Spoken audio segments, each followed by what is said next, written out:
Real estate real estate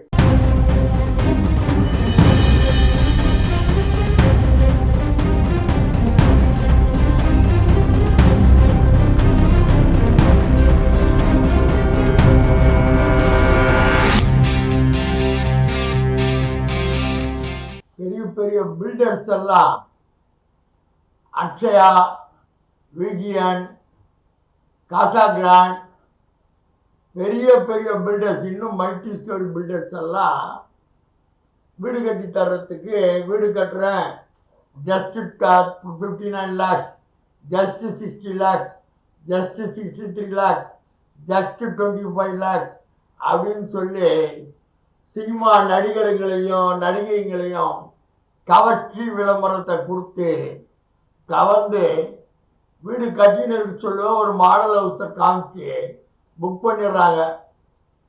book பண்ணவும் செய்கிறாங்க. சில பேர் புக் பண்ணி ரிஜிஸ்டரும் பண்ணிட்டு 2 வருஷமா இஎம்ஐ கட்டின்னு இருக்காங்க.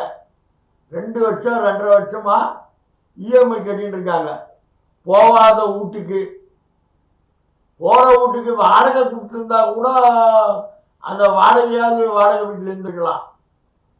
இப்போ லோனை கொடுத்து வீடை வாங்கிட்டு வீடை ரிஜிஸ்டர் பண்ணிட்டு பேங்க்கில் இஎம்ஐ கட்டின்னு இருக்காங்க. இன்னி வரைக்கும் வீடுங்க கிடைக்கல.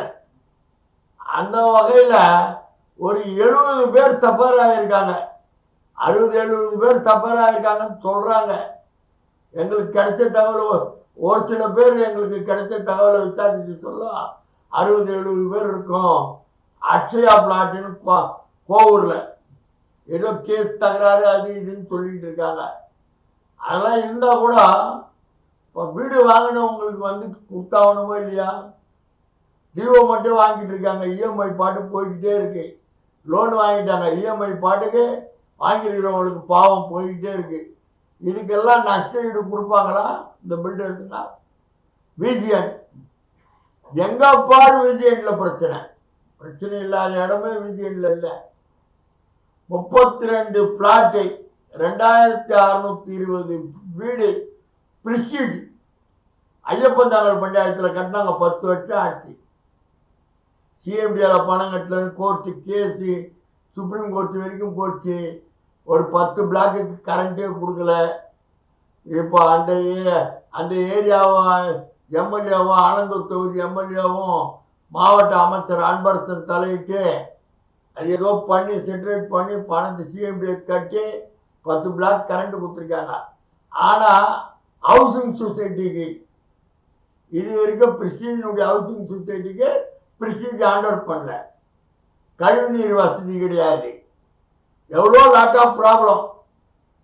அவ்வளோ பெரிய இது 2620 வீடுகளில் வந்து எல்லாம் நடக்குது. கஞ்சா விற்கிறவங்கலேருந்து விவசாயம் பண்ணுறவங்கலேருந்து எல்லா சமூக விரோதிகள் பூரா அடைக்கலமாக இருக்கிறாங்க. அந்த மாதிரி பிரிஸ்டீஜில் இந்த மாதிரி பெரிய பெரிய காம்ப்ளெக்ஸில் ஓனர் செக்யூரிட்டிலாம் டைட் செக்யூரிட்டி இருக்குது, மெயின்டெனன்ஸ்லாம் இருக்குது. ஓனர் ஒருத்தியை ராத்திரி 12 மணிக்கு கூட்டு போனால் யாரை கூட்டு போகிறேன்னு செக்யூரிட்டி கேட்க முடியாது. ஓனர் அந்த மாதிரி டெனண்ட் எடுத்துருக்காங்க. ஒரிஜினல் ஓனர் எங்கேயோ இருக்கான். வீடு டெனண்ட் எடுத்துருக்காங்க பார்த்தீங்களா? அவங்க வந்து இந்த சமூக விரோத செயல்பாடுகளை ஈடுபடுறதுனால அந்த பிரிஸ்டீஜின்ற 2620 வீடு 32 பிளாக்குக்கு உள்ளவங்கள ஒரு 1500 ரெசிடென்ட் சொந்தமாக இருப்பாங்க. இதெல்லாம் டெனண்ட். ஏகப்பட்ட டிவேஷன், ஏகப்பட்ட பிரச்சனைங்க. அந்த சொசைட்டியில் பணம் இருக்குது. ஒரு 40-50 லட்ச ரூபா பணம் இருக்குது. அதுக்கு சொசைட்டி மெம்பருங்களுக்குள்ள சண்டை. இப்படியே ஒவ்வொரு பெரிய பெரிய பில்டருங்க பண்ணி கொடுக்குற இடம் பூரா இப்படி தான் இருக்குது. ரியல் எஸ்டேட்டில் ரீல் விடுறாங்க. கவர்ச்சி விளம்பரங்களை, சினிமா நடிகருங்களை, சைடு ஆக்டருங்களை விளம்பரத்தை விடுறாங்க. டிவி நடிகருங்களை சில ரியல் எஸ்டேட் ஓனருங்க வந்து தாம்பரம் பக்கத்தில் கம்மியாக இருக்குது, மறைமலை நகர் பக்கத்தில் கம்மியாக இருக்குது அப்படின்னு சொல்லி அச்சு தள்ளுறாங்க விளம்பரங்களை. அதில் அப்பாவி பொதுமக்கள் ஏமாந்து போயிடுறாங்க. இதுக்கெல்லாம் வந்து சட்ட நடவடிக்கை வந்து எடுக்குமா தமிழக அரசுன்றதை பொறுத்திருந்து தான் பார்க்கணும்.